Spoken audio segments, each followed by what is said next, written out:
chào quý vị, trở lại với phần 2 của chương trình Skin Zone Khỏe Trái Đẹp với Dr Meishan Wang, bác sĩ chuyên khoa về châm cứu. Và phần 1 đó là cô nói trình bày về acupuncture là gì. Nhưng mà phần 2, tụi này sẽ nói về các loại acupuncture châm cứu. Và Meishan, welcome back to part 2. Please tell us the different types of acupuncture. Yes, acupuncture in the acupuncture field we have many different style techniques. One of my technique is called neurological acupuncture. Neurological acupuncture based on Western medicine, neurology, neuropath, and neuroscience and rehabilitation combined with the Chinese medicine. Wow, thưa quý vị, là về châm cứu nó cũng có nhiều cái kỹ năng khác nhau, nhiều technique khác nhau. Cô thì đặc biệt làm về neurological, có nghĩa là về cái thần kinh của mình, châm cứu của thần kinh. Đây là một cái sự kết hợp giữa cái sự hiểu biết ở phương Tây về cái bộ óc mình nó làm việc như thế nào, cùng với những cái sự châm cứu của phương Đông. Nó là sự kết hợp giữa phương Tây và phương Đông ở phương diện nó gọi là neurological acupuncture. So who are the candidates for neurological acupuncture? Ai là người khách mà sử dụng được neurological? Hoặc là cần phải có sự châm cứu về trí óc. Yeah.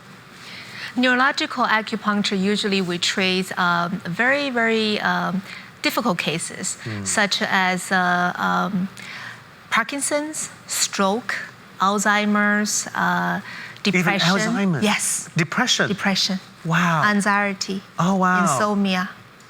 Wow. Yeah.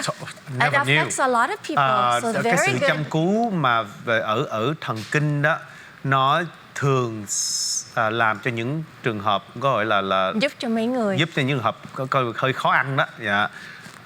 Những người mà có thể bị bệnh mất ngủ, bị bệnh buồn, bị anxiety là hồi hộp, lo sợ, hồi hộp, stroke, và những người đã từng bị đột quỵ, Parkinson's, bị bệnh mà quên đó, Alzheimer. Bị bệnh quên, Alzheimer's. Parkinson là bị rung tay chân rung. tay chân. Dạ vâng. Right. So those are very hard cases that even medicine can't. But how can it help with depression? Right. So one step at a time. Yes. Right. Let me share with you how neurological acupuncture works. Okay. So earlier we talked about traditional acupuncture technique. We insert the hairth needle on the body. Okay. So neurological acupuncture we insert even less, shorter. Sometimes we use like just half-inch needle to insert on the scalp. Okay. So đầu tiên cái làm châm cứu cho thần kinh làm như thế nào? Thường châm cứu là trên thân thể mình, còn cái châm cứu mà cho cái thần kinh đó là làm ở trên đầu mình, cắm vào những cái kim ngắn thôi nhưng mà cắm lên đầu. Yeah. Okay. So you put it in and take safe. it out. And Oh it's yeah, safe. Okay. very safe and effective. Và rất là an toàn và rất là hữu hiệu. Yeah. And it's very effective for a lot of different ages, all ages. I have a youngest patient we have right now currently in our office. She's 6 years old. Wow. Và ở bất kỳ mọi lứa tuổi nào, hiện giờ cái người mà thân chủ trẻ nhất của cổ là chỉ mới 6 tuổi thôi. Dạ. Mà bị bệnh MS là multiple sclerosis là cái bệnh mà tự người nó hại cho cái óc của mình. Cái óc của mình. Ok. Và nếu không chữa trị sẽ bị cái gì bác sĩ? Nếu không chữa trị là nó cứ phát triển rồi từ từ là đứa bé nó không có đi bộ được, không nói được. Từ từ nó sẽ teo đi thôi. Okay. Go ahead. No, and then so apart from that young patient, who are your patients usually? Usually, like I mentioned, from a young age and all the way to senior. Sometimes we have like 80-some years old patients. So when we insert the very little thin needle on the scalp, so we're stimulating, when we do the needle manipulation on the patient, stimulates the motor, sensory areas in our brain area, right? And to promote healing, leave the stimulation and then send the signal to the body to recover and restore the function from the body.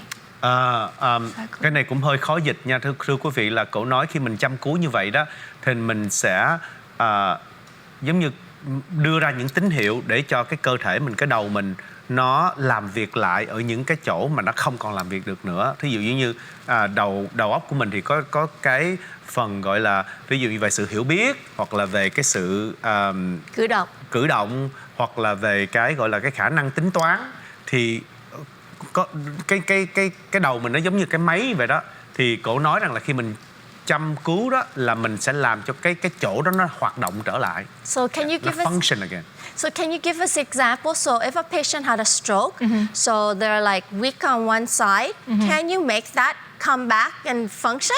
Yes, with definitely. acupuncture? Yes, definitely. Definitely, yeah, Okay. definitely. Cổ nói là chắc chắn luôn là đối với những ai mà ví dụ như từng bị đột quỵ hoặc là bị tay bị thế này thế nọ đó, chắc chắn một điều là chăm cứu sẽ giúp để mà cho mình hoạt động trở lại được. How fast does that work? And is it permanent? Like, can you keep that function, or it reverse if you stop acupuncture? Và nếu mà làm như vậy thì nó lâu không? Và nếu mà cái sự hữu hiệu đó có lâu dài không? Definitely, that's the thing, for holistic treatment, for this kind of like holistic, no drug involved and everything, is really involved with patient's nutrition. Okay, nutrition is another 50% of healing recovery speed. I see. Okay. Cổ nói rằng là bác sĩ thì hỏi có hữu hiệu không, thì cổ nói rằng cái này nó cũng tùy vào cái chế độ ăn uống của người thân chủ của cổ. Nó ảnh hưởng đến 50%. Có nghĩa là cái sự ăn uống của mình, cái sự dinh dưỡng của mình đó, nó sẽ có ảnh hưởng 50% đối với sự hồi phục của mình. So do acupuncture to get function, eat good nutrition to keep the function, and then I think there's a third step, right? You have to exercise and develop the muscle so that it gets stronger. Right. In our office, we offer special treatment combined with the neurological acupuncture, combined with a Dao Yin rehabilitation program. Dao Yin is a Chinese word. Dao means guidance, right? Yin means leading. So when we put a needle in the scalp, so we need to guide the patient. Like example, Dr. Hannah said, the stroke patient has a stroke, how can you bring them back? Okay, we insert needles and we guide them through, okay, example, the patient has left side dysfunction. We know what kind of exactly rehabilitation program to put exercise with the patient, combined with the needles, right? To make our brain cells make a new connection to promote healing. Right. Yeah. Cậu nói cái quan trọng là không phải là chỉ chăm cứu mà thôi, mà cái sự chăm cứu đó nó liên quan đến cái sự hướng dẫn cái người thân chủ của mình làm những cái động tác. Nếu mà người đó bị đột quỵ và hiện giờ chân tay bị bại liệt hay sao đó, thì nó cái sự chăm cứu đó nó được hướng dẫn cùng với cái sự gọi là vật lý trị liệu nữa. Yes. Để cho cái người đó tập, có nghĩa là không phải chỉ chăm cứu không, mà chăm cứu phải có vật lý trị liệu, ăn uống đầy đủ và phải có tập. Yes. Dạ vâng. Now, explain in a little more detail about the needle. You put a needle in and you leave it in. Leave it in. The patient goes home with the needle? Right. How weird. Can you explain? Yes, of course. Like I mentioned earlier, traditional style acupuncture put a needle on the body, leave it in for 20 to 30 minutes, and then we remove the needles and patient can leave the office. For neuroacupuncture, we insert needle in the scalp, leave it in minimum from 2 hours up to 2 days, and patient take the little pin, go home with it, and they can remove at home. 2 days. 2 days. Hay không? Cái này khác nha Hôm quý nay vị. Trình Hội chỉ làm thông dịch thôi nha, chứ mình có rất nhiều câu hỏi. Bởi vì cậu nói rằng là cái chăm cứu mà về thần kinh đó, thì nó khác ở chỗ rằng nếu mà làm ở thân thể của mình thì chỉ chừng 20 phút, 30 phút sau thì lấy kim ra mình đi về nhà. Còn làm về cái vấn đề ở thần kinh, có nghĩa làm trên đầu mình đó, thì cái kim có thể để đó từ 2 tiếng cho đến 2 ngày. Rồi nữa cái người thân chủ có thể đến gặp bác sĩ giúp chăm cứu xong, có kim trên đầu vẫn đi về nhà, rồi sau đó tự mình rút nó ra. Dạ. Wow, ok. Ok, hay ha, lạ ha. Như vậy là trong 2 ngày đó là khỏi gội đầu luôn á. So you can't even take a shower or do No, you can't. No, that you can't do. Có nghĩa là không có tắm rửa gội đầu nhá. Không có gội đầu nhưng tắm rửa thì được. Tắm rửa nhưng không được gội đầu. Okay, so please go on. It's just Yes. so interesting. Yes, usually patients' feedback when they tell us, oh, you know, I left a needle in for a 1 day, 24 hours, and then I feel very good doing the session, doing the needle in the body. So that's why we leave it in the stimulation in the brain controls this disability on the function of the body. Wow. Và cổ nói rằng là thường là những người cái sự phản hồi của mọi người đó là đúng là họ sẽ tự động lấy ra được và họ thấy được cái sự thay đổi trong cái cơ thể của họ. Yeah. And it's totally safe. Oh yeah, very safe. And it is definitely effective. Definitely effective. Can you give me an example of a case where the person was so depressed or like Sure. was so disabled? Yes. And then with that, now the person can just walk or Right. normal again? Right. We had this case that was 2 years ago. This patient, she was 35 years ago. Unfortunately, she had 2 major strokes. 35 years 35 old? years So old. young. So young. And when she had a stroke, when she reached out to our office, she was in a semi-conscious state. That means no speech, no reaction, no talk. Yeah, she was on feeding tube. She's on non-feeding tube. Yeah, she was on feeding tube. And now? And then when we started treatment, I was seeing her every other day in the hospital. Actually, she started recovering. Okay, after about a few days, she started recovering. Her husband reported, "Oh, her leg start moving, her left leg." So we started recording the process. Wow. And then every single time we go visit her, we see the big improvement. And then after 30 sessions, she started her speech. She started answering my questions. What? So 30 sessions as in Yeah. 2 months? Yeah, Because you it's said every second day. about 2 months. Yeah. After 2 months. Sheesh. we have- Let Very me good. translate that very Cái này rất well. là Cổ hay. nói rằng Trình hỏi cái này nó có an toàn không? Cổ nói rất an toàn. Có hữu hiệu không? Cổ nói rất hữu hiệu. Thì Trình muốn hỏi là có một cái trường hợp nào mà cổ có thể nhắc ra hay không? Thì cổ nói có. Cách đây khoảng 2 năm, cổ có một người thân chủ đã bị stroke, là bị đột quỵ và không cử động được chân, không cử động được mặt, không nói được luôn. Và cổ đã phải đến nhà thương để mà chăm sóc cái cô này. Mỗi 2 ngày thì đến làm cái chuyện này một lần.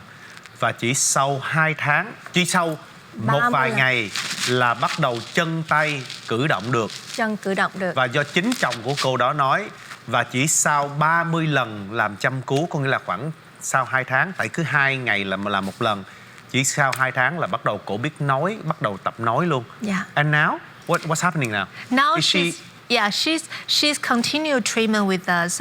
It's not going to be that consistent. Right. Now she just still does her physical therapy every day. Okay. And then occupation therapy every day, even sometimes speech therapy. So Okay. this kind of patient, unfortunately, when they had like a big trauma on their health, it's very difficult to recover 100%. Right. Be honest, Of course. right? Right. So example, like when we treat Parkinson's patients, right? Currently, we have this gentleman. He suffered Parkinson's in the past 7 years. Long time, yeah. After currently right now we did 13 sessions with the neuroacupuncture combined with the rehabilitation. He's recovered very, very fast. And then he stopped the tremor almost every day. Wow. Yeah. Ok. Thưa quý vị là cổ cũng nói thêm là cổ nói đối với những người mà bị những ca nặng như vậy đó thì không phải là mình sẽ được hồi phục 100%, nhưng mà sẽ được hồi phục được rất là nhiều, nó cũng tùy trường hợp.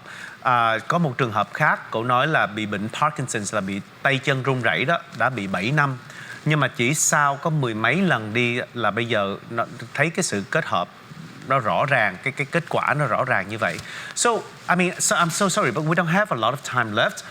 It seems like you're saying the quicker the discovery and the quicker they do it, It's better results. the better results. Right? Correct. So what would be your advice out there for everyone who's watching this show who has a friend or who themselves are suffering from these ailments, right? Parkinson's, Alzheimer's, stroke. depression. What would be your advice to them? Well, my advice, number one, like I mentioned, is not only looking for a holistic treatment for your illnesses, is that nutrition is the key, is a bigger part of healing recovery speed, like I mentioned earlier. So you are what you eat, right? So if you want to recover from certain like a trauma from your body, you have to have a balanced nutrition, right? Not only the carbs, not only the vegetable, you need to have a protein, everything balance, and even healthy fats, right? Yep. Nếu như có một cái lời khuyên dành cho những cái người mà đang lắng nghe câu chuyện này và làm thế nào để sức khỏe mình có thể tốt hơn qua chăm cứu, thì tốt nhất là phải để ý đến chế độ ăn uống. Điều đó rất quan trọng, bởi vì chúng ta cần phải có một sự cân bằng của những chất dinh dưỡng trong cơ thể chúng ta. Phải có carb, phải có protein, và có kể cả fats luôn. Thì điều đó sẽ giúp cho sức khỏe chúng ta nó tốt hơn. Dạ vâng, xin quý vị nếu mà muốn liên lạc với văn phòng của bác sĩ Meishan Wang đó, số phone hiện ra ngay đây và website, cho nên xin quý vị cứ liên lạc đến, tại vì Hạnh nghĩ rằng là cái service này rất là quan trọng cho người cần thiết. Và phải quan trọng lắm thì bác sĩ mới, hôm nay một người bác sĩ này mới mời một người bác sĩ khác, phải không quý vị? Vâng, xin với quý vị cảm ơn quý vị rất nhiều đã theo dõi chương trình hôm nay. Thank you so much for being on our show today. Thank you so much. I've learned so much. And hopefully the audience also learns as much as me and the doctor too. Thank you, doctor, for bringing another doctor onto the show. Yes. We see each other next time, yeah? Yes. Hẹn gặp lại quý vị trong một show mới và trong một chương trình mới. Bye for now.